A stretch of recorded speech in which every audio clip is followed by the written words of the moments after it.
In this video, I'm going to show you how you can get your YouTube stream key. So if you want to go live and you like to stream your videos, then you will need a stream key for you to be able to connect streaming devices direct to your YouTube channel. If you find this video helpful, I kindly request that you support me by liking the video and also by subscribing to this channel. Alright, so the first thing you need to do is to go to your YouTube studio, and here I'm logged into my YouTube studio. Then head over to this sign, and this is a go live sign, and click on it to find your stream key. Now for my case, I'm doing it for the first time. However, for you to get to this live control room, you need to have enabled it on your YouTube channel, and this usually takes 24 hours.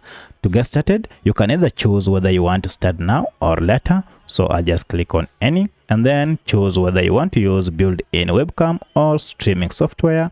I'll click on streaming software, and this will go ahead and fetch details for my streaming. So from here, you can see under stream settings, down here we have what we call stream key, and under it we have this is the stream key. So you need to go ahead and copy it. So if you want to see your stream key, you can just tap on this show stream key, but you have to keep this private because it is tailored to your channel.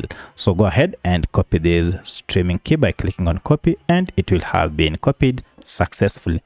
From here now, you can go ahead and paste it on your streaming software for you to connect your YouTube channel with the streaming software. So that's how you can get your stream key on your YouTube channel. If you have any other question, kindly let me know in the comment section. Otherwise, thanks for watching, and let's meet in the next video.